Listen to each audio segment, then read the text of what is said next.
بسم اللہ الرحمن الرحیم والصلاة والسلام علی سید المرسلین اما بعد اعوذ باللہ من الشیطان الرجیم بسم اللہ الرحمن الرحیم وَلَقَدْ يَسَّرْنَا الْقُرْآنَ لِلذِّكْرِ فَهَلْ مِن مُدَّكِرٍ صدق اللہ العظیم۔ میرے محترم بزرگوں عزیزوں، اللہ تبارک و تعالی نے ہمیں پوری زندگی کے لیے دین کو اپنی زندگی میں باقی رکھنے کا جو ذریعہ ہے اور جو دینی زندگی میں برکت کا سبب ہے وہ قرآن کریم سے تعلق ہے۔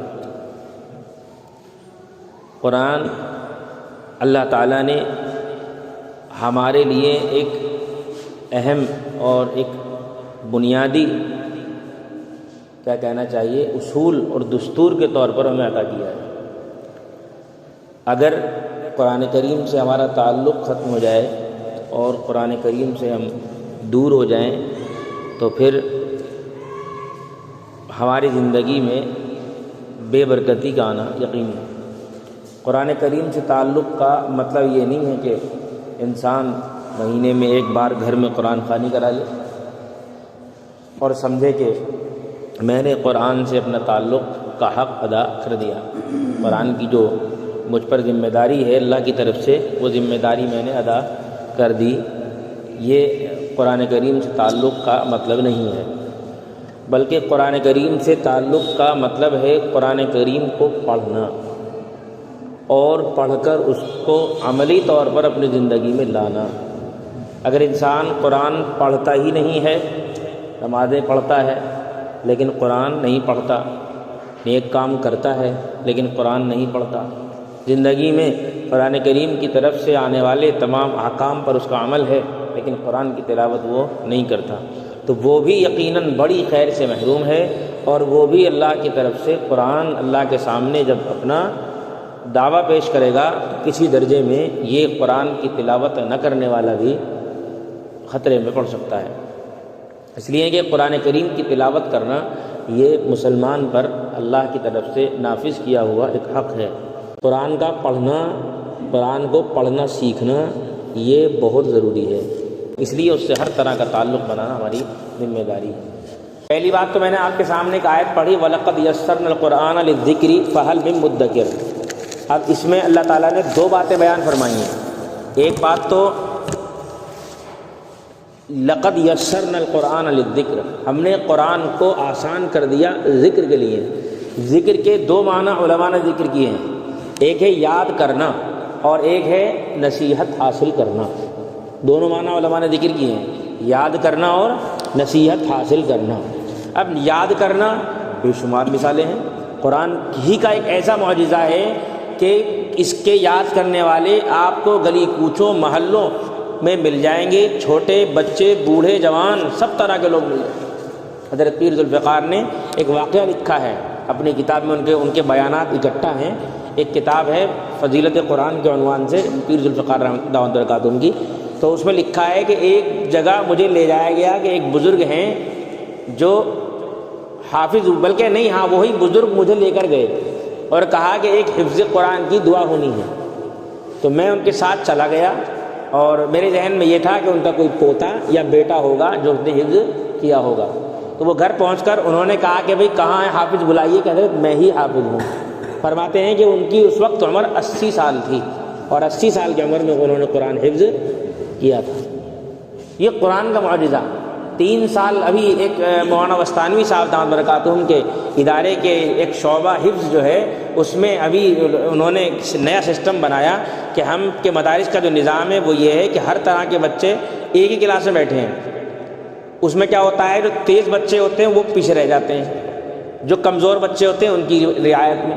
تو انہوں نے کہا کہ ہم نے تمام بچوں میں سے تیز ترین اور ذہین ترین بچوں کو چھانٹا اور ان ذہین ترین بچوں کی کلاس الگ لگائی، اور جب ہم نے ان کی کلاس الگ لگائی تو ہم نے یہ دیکھا کہ وہ ذہین ترین بچوں میں سے بعض بچے، بلکہ تقریباً سب کا یہ حال ہے کہ کسی نے ایک مہینے میں 10 پارے، کسی نے 12 پارے، کسی نے 14 پارے کر لیے۔ ایسا کوئی نہیں ہے کہ جس نے 10 پارے سے کم کیے ہوں ایک مہینے کے اندر۔ یہ قرآن کا معجزہ ہے۔ ایک بچے نے 100 دن میں قرآن حفظ کیا، 100 دن میں۔ قرآن کے علاوہ کوئی کتاب ہے جس کی یہ کرامت ہو یا جس کا یہ معجزہ ہو؟ کہیں ملے گی نہیں آپ کو۔ قرآن کے علاوہ کوئی کتاب آپ کو نہیں ملے گی کہ اتنی جلدی کسی نے حفظ کر لی ہو۔ اور کتابوں کے حفظ کرنے والے آپ کو ملیں گے، وہ بھی مسلمانوں میں ہی ملیں گے۔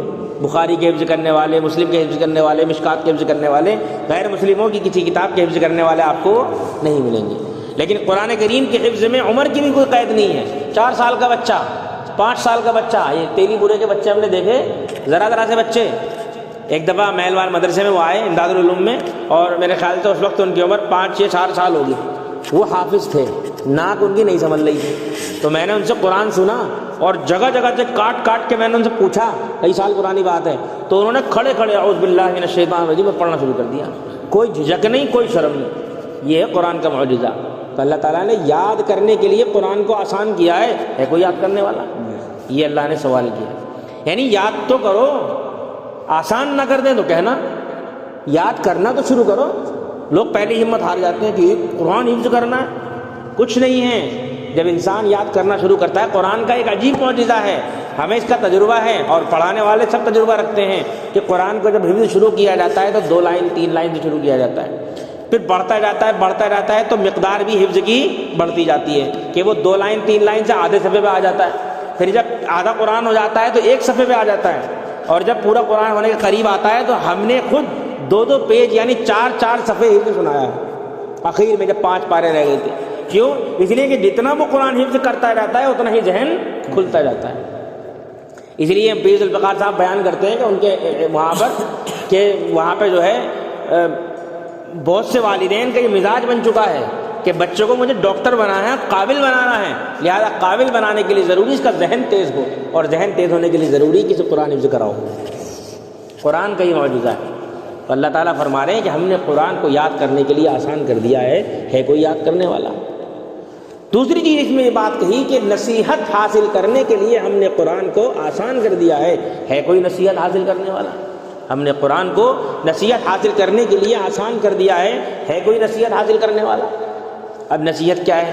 قرآن نے جو اسلوب، جو بات کو سمجھانے کا جو لیول لیا ہے وہ عام لیا ہے، عام لوگوں کے اعتبار سے۔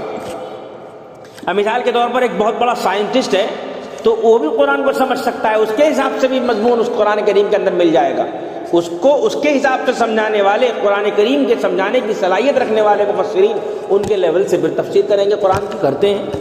حضرت مولانا سجاد صاحب نعمانی دعوت برکاتہم کرتے ہیں تو وہ سامنے والے مجمع کو دیکھ کے اسی طرح احادیث کا مفہوم بیان کرتے ہیں اور اسی طرح آیات کی تشریح اور تفسیر کرتے ہیں اور آیات کو لے کر آتے ہیں۔ تو دلچسپی کسی بھی طرح کے صلاحیت رکھنے والے کی دلچسپی کا سامان قرآن میں ہے، اور ہر ایک کے اطمینان کا سامان قرآن میں ہے۔ قرآن نے عام لوگوں کے حساب سے طریقہ اختیار کیا بات کو سمجھانے کا۔ اگر مشرکین کو شرک کی کمزوری کو سمجھانا تھا تو اللہ تعالیٰ نے کس کی مثال لے کر آئے؟ مکڑی کے جالے کی۔ عام ہے، مکڑی کے جالے کا آدمی سامنا کرتا رہتا ہے، گھر میں چند دن صفائی نہیں ہوئی تو جالا جم جاتا ہے، یا کہیں چلے گئے تھے تو 4 مہینے 3 مہینے بعد آتے ہیں تو گھر میں جالے نظر آتے ہیں۔ مکڑی کا جالا ایک مضبوط عمارت، مثال کے طور پر یہ ایک جنگلہ ہے، اس جنگلے میں مکڑی بیٹھ سکتی ہے، آرام کر سکتی ہے، یہ مضبوط ہے، لیکن اس نے اس مضبوط دیوار اور مضبوط جنگلے کے مقابلے میں کمزور جالے کا انتخاب کیا، اور جو ایک ٹولے سے اور ایک پھونک سے اڑ جائے۔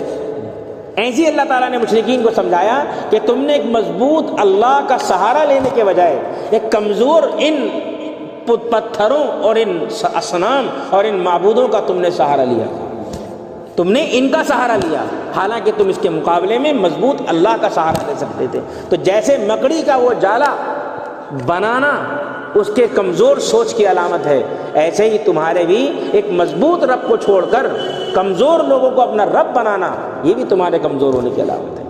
تو اللہ تعالیٰ نے عام چیزوں کو سامنے لائے، مکڑی کے جالے کو ہر ایک اس کی کمزوری کو بھی جانتا ہے اور اس کو بھی جانتا ہے کیسا جالا ہوتا ہے۔ پھر اللہ تعالیٰ نے کیا کہا؟ جیسے مشرکین کو سمجھایا اور اپنا تعارف کرانے کے لیے جو اللہ نے آیتوں کا انتخاب کیا تو اس میں کیا کہا؟ آسمان، افلا ينظرون الى الابل کیف خلقت، اونٹ کو دیکھا، اونٹ کی سہولیات اور اونٹ کی خصوصیات کا اللہ نے ذکر کیا، پھر کہا دیکھتے نہیں اللہ نے یہ کیسا پیدا کیا ہے کہ مہینوں صحرا میں گزار لیتا ہے، اور گھنٹوں گھنٹوں بلکہ دنوں کے حساب سے پیٹ میں پانی اکٹھا کر لیتا ہے کہ اگر کئی دن تک بھی اسے صحرا میں پانی نہ ملے تو اللہ تعالیٰ اس کے لیے اندر انتظام اس کا کر رکھا ہے۔ اور بھی بہت سی مثالیں، وَإِلَى الْجِبَالِ كَيْفَ نُصِبَتْ، پہاڑوں کو دیکھو ایسے بلند ستون اللہ نے کھڑے کیے، اور آپ زمین کو دیکھو کہ پانی پہ اس کو بچھایا، وَإِلَى الْأَرْضِ كَيْفَ سُطِحَتْ۔ اس کے علاوہ اور بے شمار مثالیں ہیں۔ اس سے پتہ چلتا ہے کہ اللہ تعالیٰ نے قرآن کریم جو نازل کیا ہے تو قرآن کریم کو اللہ تعالیٰ عام لوگوں کے روز مرہ کے آس پاس کے احوال کو سامنے رکھ کر نصیحت کرنے کی کوشش کی ہے۔ اب جو اس نصیحت کو سمجھنے کی کوشش کرتا ہے، لقد یسرنا القرآن للذکر، ہم نے آسان کر دیا ہے، سمجھنے کی کوشش تو کر، ہم نے اس کو اللہ فرماتے ہیں ہم نے اس کو آسان کر دیا ہے، سمجھنے کی کوشش تو کر۔ اب جو سمجھنے کی کوشش ہی نہ کرے، اللہ کے نبی علیہ الصلوۃ والسلام مشرکین مکہ کے سامنے آتے اور ان کو دین کی باتیں بتاتے اور ان کو دنیا کی بے ثباتی اور آخرت کی پائیداری کو بتاتے اور ان کے سامنے آ کر ان سے کہتے کہ یہ سب ختم ہے اور یہ سب باقی رہنے والا ہے، کیسے کیسے آپ دیکھیے معجزات تک حضور نے پیش فرما دیے۔ ایک شخص آ کر کہتا ہے میں تجھ پر اس وقت تک ایمان نہیں لاؤں گا جب تک میرے ہاتھ کی یہ گوہ تیری نبوت کا پر شہادت نہ دے، گواہی نہ دے۔ اس کے ہاتھ کی گوہ بول پڑی۔ چاند کے بارے میں کہہ دیا، اللہ کے نبی کے ارادے سے اللہ نے چاند کے ٹکڑے کر دیے۔ اس تو کیا کہنے لگے کہ لو جی اس کے احکام تو اوپر بھی چلنے لگے۔ کیوں؟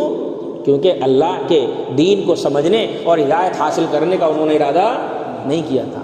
تو نصیحت حاصل کرنے کے اسباب بہت ہیں، لیکن ملے گی اسے حل من مدکر، ہے کوئی نصیحت حاصل کرنے والا جو چاہے کہ میں نصیحت حاصل کروں؟ آپ نصیحت حاصل کرنا چاہیں گے تو اللہ نصیحت دے گا، ہدایت دے گا، اور اگر ہم نصیحت حاصل کرنا نہیں چاہیں گے تو ہدایت نہیں ملے گی۔ کتنے چکر لگائے ابو جہل کے، کتنے چکر لگائے ابو طالب کے پاس، کس طرح اللہ کے نبی نے کوشش کی کہ ہدایت پر آ جائے، لیکن انہوں نے نہیں چاہا تو اللہ نے ہدایت نہیں دی، اللہ نے ہدایت نہیں دی۔ اس لیے قرآن کریم کو سمجھنے کے لیے ارادہ ضروری ہے، قرآن کریم کو سمجھنے کے لیے ارادہ ضروری ہے۔ اگر ہم ارادہ کریں گے تو قرآن کریم ہمارے لیے ہماری نصیحت کا بہت بڑا سامان ہے، قرآن کریم ہمارے لیے ہماری ہدایت کا بہت بڑا سامان ہے۔ اب اس چیز ایک چیز اور آتی ہے کہ سمجھنا کیا ہے۔ دیکھو دو چیزیں ہیں، ایک ہے بات کا سمجھنا اور ایک ہے بات کا سمجھانا۔ ایک شخص دنیا میں رہتا ہے، دنیا کے قانون، ہندوستان کا رہنے والا ہندوستان کے قانون کو بہت سے لوگ جانتے ہیں، بہت سے لوگ نہیں جانتے، لیکن یہ تو سب جانتے ہیں کہ چوری کی پکڑ ہوتی ہے، یہ بھی سب جانتے ہیں کہ ریپ کرنا غلط ہے، یہ بھی سب جانتے ہیں کہ شراب پلانا کسی کو زبردستی غلط ہے، یہ بھی سب جانتے ہیں کہ غیر قانونی طور پر شراب بیچنا غلط ہے، یہ بھی پتہ ہے کہ ڈرائیونگ لائسنس کے بغیر گاڑی چلانا غلط ہے، یہ بھی پتہ ہے کہ کسی بھی طرح کا ایسا کام جو سرکار غلط قرار دیتی ہو وہ غلط ہے۔ ایک تو انسان کی فطرت ہے، فطرت کے حساب سے بھی بہت سی چیزیں غلط ہیں۔ سود ہے، قرآن نے حرام قرار دیا ہے، لوگ کہتے ہیں کہ بھئی قرآن میں تو حرام ہے، ویسے تو صحیح ہے، لیکن صحیح فطرت جو ہے انسان کی یہ اس کو غلط کہے گی۔ آپ پوچھئے ایک مجبور شخص سے جس کو پیسوں کی ضرورت ہو اور اس کو سود کے بغیر پیسے نہیں مل رہے ہوں، وہ کافر ہے، اس کو اللہ کی شریعت کا کوئی علم نہیں، اس پر جب یہ حالات آئے تو اس سے پوچھو کہ سود کتنی بری چیز ہے، وہ بتائے گا کہ سود کتنی بری چیز ہے۔ اس کے لیے 10,000 روپے حاصل کرنا ضروری تھا، اور دینے والے نے 10,000 پر 5,000 روپے ایکسٹرا اس سے لیے، جس کے پاس 10,000 نہیں تو 5 پلس کہاں سے دے گا؟ وہ بتائے گا کہ سود کتنا غلط ہے۔ لینے والا نہیں بتائے گا، دینے والا بتائے گا۔ لینے والے کی رعایت میں ہی شریعت نے سود کو حرام قرار دیا ہے۔ تو یہ احکام ہے شریعت کے، انہیں سمجھنا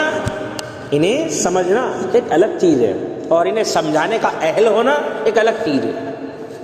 بہت سے لوگ یہ سوچتے ہیں کہ قرآن کریم میں اللہ نے فرمایا لقد یسرنا القرآن للذکر فہل من مدکر، ہم نے قرآن کو سمجھنے کے لیے آسان کر دیا ہے، لہذا ہے کوئی نصیحت حاصل کرنے والا، سمجھنے والا جو سمجھنے کی کوشش کرے۔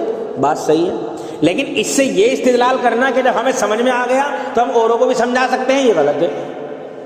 اس سے یہ استدلال کرنا کہ ہماری سمجھ میں آ گیا تو ہم اوروں کو بھی سمجھا سکتے ہیں، یہ غلط ہے۔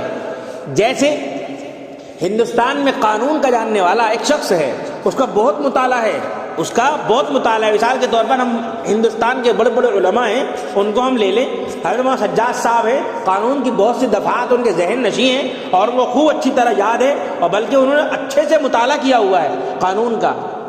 یہ ان جیسا کوئی اور شخص ہو جو بہت بڑا قانون داں ہو اور قانون کا جاننے والا ہو، اب وہ مسئلہ اس کا عدالت میں پہنچا، وہ کہتا ہے نہیں جی میں اپنی بحث خود کروں گا، کیوں؟ اس لیے کہ مجھے بھی قانون کا بہت علم ہے۔ تو بتائیے کہ عدالت اسے اجازت دے گی بحث کی؟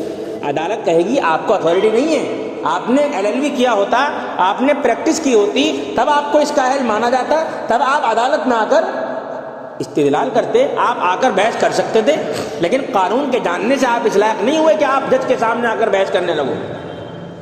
ایسے ہی مثال کے طور پر کوئی ڈاکٹر ہے، اچھا ڈاکٹر ہے، اس کے ہاتھ سے بہت سے لوگوں کو شفا ہو رہی ہے، لیکن اگر چھاپے والے آئیں گے شٹر دبا کر وہ بھی بھاگے گا، کیوں؟ اس لیے کہ اسے پتا ہے کہ اسے اتھارٹی نہیں ہے۔ اگر یہ ڈگری لیتا، چاہے ڈگری ہلکے درجے کی لے لیتا، MBBS نہ ہوتا، ڈگری لے لیتا تو اس کا اہل ہو جاتا۔ ایسے ہی دین کا معاملہ ہے، دین کو سمجھنا ایک الگ چیز ہے، لیکن سمجھانے کا اہل ہونا یہ الگ چیز ہے۔ ہر ایک سمجھانے کا اہل نہیں ہے، کیوں؟ اس لیے کہ ہر ایک کے سامنے دین کی ہر بات نہیں ہے۔ عام آدمی کو تو آپ چھوڑ دیجیے، علماء کے سامنے ہر بات نہیں ہوتی، علماء کے سامنے ہی ہر بات نہیں ہوتی، بلکہ جب علماء مطالعہ کرتے ہیں، اپنے مطالعے میں اضافہ کرتے ہیں، وقت دیتے ہیں، تب ان کے سامنے بہت سی چیزیں کھل کھل کر آتی ہیں، پھر وہ کہتے ہیں کہ ہم تو یہ سمجھتے تھے کہ میاں ایسا ہے، لیکن اب پتہ چلا کہ ایسا ہے۔ حضرت تھانوی کے بارے میں کتنے بڑے عالم تھے، اللہ نے حکیم الامت لقب دلوایا قوم سے انہیں، حکیم الامت۔ ان کے یہاں سے ایک رسالہ نکلتا تھا، اور ہر مہینے اس رسالے میں ایک عنوان یہ بھی ہوتا تھا، اس کا عنوان کا نام تو مجھے یاد نہیں، لیکن اس کا مفہوم یہ ہوتا تھا کہ پچھلے رسالے میں جو مسائل ہم نے بیان کیے تھے، ان مسائل کے بیان کرنے میں ہم سے غلطی ہوئی، وہ مسئلہ اس طرح نہیں اس طرح تھا۔ پچھلے مسائل سے جو غلطیاں ہوتی تھی اس کا رجوع اگلے رسالے میں ہوتا تھا۔ حالانکہ کتنے بڑے عالم تھے، لیکن غلطی تو سب سے ہو سکتی ہے۔ نبی سے غلطی کی عبادت اللہ کرتا ہے، نبی کی، اس کے علاوہ سب سے غلطی ہو سکتی ہے۔ صحابہ کی دین کے سلسلے میں اللہ نے عبادت کی ہے، صحابہ نے دین کے سلسلے میں کوئی غلطی نہیں کی ہے، لیکن ذاتی طور پر گناہ صحابہ سے بھی ہوئے ہیں۔ بدری صحابی ہیں، زنا ہو گیا، لیکن جب تک توبہ نہیں کی چین نہیں ملا۔ یہ ہے ایمان کی صفت، ایمان کی کیفیت، کہ انسان ہونے کی وجہ سے گناہ ہوگا، لیکن یہ مومن ہونے کی وجہ سے گناہ کر کے اسے چین نہیں ملے گا۔ اگر گناہ کر کے چین مل رہا ہے تو اس کا مطلب ایمان میں کچھ گڑبڑ ہے، کمی ہے۔ یہاں یہ بات میں بتانا چاہتا ہوں کہ قرآن کریم کا سمجھنا ایک الگ بات ہے، اور قرآن کریم کو سمجھانے کا اہل ہونا یہ الگ بات ہے۔ یہ بات بھی حقیقت ہے کہ قرآن کریم کو سمجھنے کے لیے، یعنی اللہ ہم سے کہنا کیا چاہتا ہے، اس کو سمجھنے کے لیے بہت زیادہ ماتھا پچی کی ضرورت نہیں ہے، کیونکہ قرآن کو اللہ نے سمجھنے کے لیے آسان کر دیا ہے۔ لیکن قرآن کریم سے نکات نکالنے کے لیے، قرآن کریم سے مسائل کا استخراج اور مسائل نکالنے کے لیے علوم چڑھتے ہیں، اس کا حق ہر ایک کو نہیں ہے، اس کا حق ہر ایک کو نہیں ہے۔ پوری دنیا میں کروڑوں لوگ آباد ہیں، کروڑوں لوگ آباد ہیں، لہذا کوئی اپنی نصیحت حاصل کرنے کے لیے قرآن کا مطالعہ کرتا ہے، اللہ اس کی بہترین رہنمائی کرے گا۔ اور جہاں مسئلہ آئے گا مسائل کا، وہاں اس کو حکم دیا گیا فاسألوا اہل الذکر ان کنتم لا تعلمون، اہل ذکر سے پوچھو، علماء سے پوچھو، علم رکھنے والوں سے پوچھو، اپنے آپ چکر میں نہ پڑو، کیونکہ اپنے آپ چکر میں پڑو گے تو خطرہ ہے۔ ہم نے آج یہ حدیث پڑھی ہے، ابو داؤد شریف میں لکھا ہے، فرماتے ہیں صحابی کہ حضور اکرم صلی اللہ علیہ وسلم نے فرمایا کہ جس نے قرآن کریم میں اپنی رائے سے کچھ کہا فَأَصَابَ، اور وہ درست بھی نکلا، پھر بھی اس نے غلط کیا۔ یعنی ایک شخص نے قرآن کی تشریح کرتے ہوئے اپنے ذہن میں اس کے بات آئی، پھر بڑی اچھی بات ہے، اس آیت کی تشریح میں یہ بات مجھے اچھی لگ رہی ہے، لہذا میں نے اپنے طور پر وہ آیت نقل کر دی، اور وہ آیت پر میری تشریح یقیناً فٹ تھی اور مناسب بھی تھی، صحیح بھی تھی، لیکن چونکہ میں نے اپنی طرف سے کہی ہے تو حدیث یہ کہتی ہے کہ اگرچہ اس نے صحیح کہا لیکن چونکہ اپنی رائے سے کہا اس لیے غلط ہے۔ تو قرآن میں اپنی رائے چلانے کا کسی کو حق نہیں ہے۔ قرآن کریم کو سمجھنے کے لیے چند چیزیں ضروری ہیں، اور بلکہ قرآن کریم کو نہیں، دنیا کے معاملہ ہے، یہ دنیا کا یہ معاملہ ہے کہ دنیا میں کسی کے خط اور کسی کی بات کو سمجھنے کے لیے چند چیزوں کا سمجھنا ضروری ہے۔ آپ کی میری بات چیت ہو رہی ہے تو میں آپ کی بات کو جب ہی سمجھ سکتا ہوں جب مجھے آپ کی زبان کا علم ہو۔ اگر آپ کی زبان آپ گجراتی بولیں اور مجھے گجراتی کا پتہ نہ ہو تو میں نہیں سمجھ سکتا۔ آپ اردو بولیں اور میں اردو سمجھ سکتا ہوں تو میں آپ کی بات کو سمجھ بھی سکتا ہوں اور آپ کی بات کے تقاضے پر عمل بھی کر سکتا ہوں۔ دنیا کی تمام زبانوں کا یہی اصول ہے، تمام چیزوں میں، تمام معاملات میں۔ اس لیے قرآن کریم کو سمجھنے کے لیے ضروری ہے کہ آپ عربی کا ادراک حاصل کریں، عربی سیکھیں۔ لیکن کوئی عربی نہیں جانتا ہو تو اس کے لیے اردو ترجمے ہیں، اس کے لیے اردو ترجمے ہیں۔ اردو ترجمے معتبر ترجمے ہیں، آپ کا تو ماشاءاللہ کوئی اختلاف ہی نہیں ہے، اس لیے کوئی مسئلہ ہی نہیں ہے یہاں پہ۔ لیکن چونکہ قرآن کی تشریح ہے اس لیے قرآن کی تشریح کے ذیل میں ہم گمراہ فرقوں کا تذکرہ ضرور کریں گے، وہ ضروری ہے، وہ ذمہ داری ہے علماء کی۔ کیونکہ ہمارے یہاں آپ بہت سے لوگ یوں کہہ دیتے ہیں بھیا ہمارے یہاں گمراہ فرقے ہیں ہی نہیں، لہذا اس کی کیا ضرورت ہے؟ گمراہ فرقے ہیں ہی نہیں، لہذا اس کی کوئی کیا ضرورت ہے؟ اس کی بات کہاں سمجھیں گے آپ؟ جب مجھے کورونا نہیں ہے تو پھر میں کیوں لگواؤں؟ جب مجھے بھی کورونا نہیں ہوا، کسی کو بھی نہیں ہوا، تو میں کیوں لگواؤں؟ کہ جی ہو بھی تو سکتا ہے، تمہیں پتہ ہے کہ یہ تمہارا ٹیکہ آنے والے وقت میں روک لے گا۔ کتنی مثالیں ایسی ہیں، بچوں کے ٹیکے لگے ہیں بعد میں فالج بھی ہو گیا، کتنی مثالیں ہیں، لکوا گر گیا، ٹیکے لگ رہے ہیں، کچھ نہیں ہے۔ دنیا کے اندر ہم سارا اصول مان کے چلتے ہیں، آگے تک کی تیاری کرتے ہیں، لیکن جب آتا ہے دین کا معاملہ تو کہتے ہیں میاں ان باتوں کی کیا ضرورت ہے، جو ضرورت ہی نہیں پڑ لیتی۔ میرے عزیز و بزرگوں، اللہ کے نبی علیہ الصلوۃ والسلام کے زمانے میں کتنی چیزیں ایسی ہیں کہ جن کی ضرورت نہیں پڑی، لیکن اللہ کے نبی نے سمجھایا۔ ایسے لوگ اس وقت نہیں تھے جن کے بارے میں آپ نے فرمایا کہ آئیں گے۔ میں مفہوم بیان کر رہا ہوں، حدیث کے الفاظ تو یاد نہیں، لیکن مفہوم مضمون یہ ہے کہ وہ ٹانگ پر ٹانگ رکھ کر بیٹھیں گے اور بیٹھ کر کہیں گے ہمارے لیے اللہ کا قرآن کافی ہے، ہمیں حدیث کی ضرورت نہیں ہے۔ حالانکہ اس زمانے میں لوگ نہیں تھے۔ آنے والے زمانے کے بارے میں ایسا ہو سکتا ہے، لہذا تم ان سے بچ کے رہنا۔ اس لیے اللہ کے نبی نے آنے والے زمانے تک کی باتیں بتا دیں، قیامت کی علامتیں بتائی نہیں۔ کتنی باتیں ایسی ہیں جو ابھی تک بھی پیش نہیں آئیں، لیکن اللہ کے نبی نے فرمایا اگر ایسا ہو جائے تو تم سمجھنا قیامت کی نشانی ہے اور اپنے آپ کو اس سے بچا کے چلنا۔ دجال آئے گا، سب سے بڑا فتنہ، سب سے بڑا فتنہ، لہذا اس سے بچنے کا سامان پیدا کرو، سورہ کہف کی تلاوت ہر جمعے کو کرو۔ احتیاط کا تقاضا ہے نا، ہمیں اپنے دین پر اعتماد ضروری ہے۔ جب تک ہمیں اپنے آپ پر اعتماد نہیں ہوگا تو پھر دوسرے ہم سے کھیلتے رہیں گے، دوسرے ہم سے کھیلتے رہیں گے۔ ہمیں اپنے دین پر اعتماد کے لیے علماء سے سوال کرنے کا حق ہے، لیکن زبردستی کسی کی بات کو سن کر اپنے دل میں شک پیدا کرنا یہ غلط ہے، یہ ایمان کی کمزوری کی علامت ہے۔ مومن کبھی کسی کا کھلونا نہیں بنتا، اگر کھلونا بن رہا ہے تو مومن نہیں ہے۔ مومن ایک بل سے 2 بار نہیں ڈسا جاتا، حدیث میں ہے، اور ایک بل سے 2 بار ڈس لیا جائے تو اس کا مطلب اس کے ایمان کی جو ہوشیاری ہے کمزور پڑی ہوئی ہے۔ اس لیے اسے جلا پیدا کرنے کی ضرورت ہے، اور اس جلا کا ذریعہ قرآن کی مجلس ہے، علماء کی مجلس ہے، احادیث کی مجلس ہے، جہاں اللہ دلوں کو ایسے زندہ کرتا ہے جیسے مردہ زمین کو پانی سے زندہ کرتا ہے۔ تو پہلی چیز میں آپ کو بتائی کہ گفتگو کو سمجھنے کے لیے ضروری ہے کہ جس کی گفتگو آپ سمجھنا چاہ رہے ہیں اس کی زبان سے آپ کو واقفیت ہو، اس کی زبان آپ جانتے ہو۔ اور دوسری چیز یہ ہے کہ سامنے والا کہنا کیا چاہتا ہے یہ بھی آپ کو پتہ ہو، یا تو وہ خود بتا دے یا آپ سمجھ جائیں۔ کبھی کبھی ایسا ہوتا ہے، بلکہ بہت ہوتا ہے کہ ایک شخص سے میں نے کچھ کہا، سمجھنے والے نے کچھ سمجھ لیا، پھر بعد میں اس کا بتنگڑ بنتا ہے۔ ہم کہتے رہتے ہیں کہ میاں ہمارا مطلب یہ نہیں تھا، مولانا اب تو تم کہو گے ہمارا مطلب یہ نہیں تھا۔ حالانکہ علماء نے لکھا ہے کہ جہاں سننے والے کے سننے اور بولنے والے کی منشا میں اختلاف ہو جائے تو وہاں بولنے والے سے پوچھا جائے گا تمہاری نیت کیا تھی، فیصلہ بولنے والے کی نیت کے مطابق ہوگا۔ یہ علماء نے لکھا ہے۔ جب تک سامنے والا مسئلہ نہ پوچھے تب تک مسئلہ نہ بتایا جائے۔ کیوں؟ اس لیے کہ جب تک مسئلہ پوچھے گا نہیں تب تک توجہ نہیں ہوگی، اور جب پوچھے گا توجہ سے سنے گا۔ اب جو پوچھے گا وہ تو توجہ سے سنے گا، جو نہیں پوچھ رہا وہ ایسے ہی کر لے گا، تو نتیجہ کیا ہوتا؟ کچھ کا کچھ سمجھ جاتا۔ تو اس لیے بولنے والے کی منشا، اس کی نیت، اس نے کیا چاہا ہے یہ بھی سمجھنا ضروری ہے۔ اللہ تعالیٰ قرآن کریم سے کیا چاہتا ہے یہ بھی سمجھنا ضروری ہے۔ اس کے لیے ضروری ہے کہ احادیث کو سمجھو، اسی لیے ضروری ہے کہ اللہ کے نبی علیہ الصلوۃ والسلام نے یا قرآن نے کسی دوسرے موقع پر اس آیت کی تشریح اور تفسیر کیا کی ہے۔ ہم اپنے طور پر اس کا مطلب نکال لیتے ہیں، حالانکہ اس کا مطلب نہیں ہوتا۔ اس پر میں آپ کو مثال دے دیتا لیکن فی الحال ٹائم نہیں ہے تو میں موٹی بات بیان کر رہا ہوں، اگلے ہفتے انشاءاللہ اس پر مثالیں دوں گا میں کچھ۔ تیسری چیز ہے کہ گفتگو کے محل، موقع اور پس منظر کا پتہ ہو کہ یہ بات جو اللہ کے نبی علیہ الصلوۃ والسلام نے یا قرآن نے کہی ہے اس کا پس منظر کیا تھا، کس موقع پر حضور نے یہ بات کہی تھی، اس بات کو سمجھنا ضروری ہے۔ قرآن یہ اترا ہے، اس کا پس منظر کیا ہے، یہ شان نزول جس کا قرآن کے لیے لفظ استعمال ہوتا ہے شان نزول، اور حدیث کے لیے استعمال ہوتا ہے شان ورود، کہ یہ حدیث کس پس منظر میں وارد ہوئی ہے، یہ حدیث کس پس منظر میں وارد ہوئی ہے۔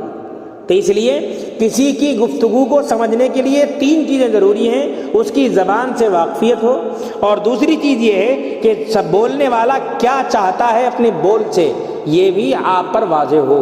آپ پر واضح نہیں ہے تو سامنے والے سے پوچھ لو کہ آپ کی بات ہم سمجھ نہیں پائے، آپ اس سے کہنا کیا چاہتے تھے۔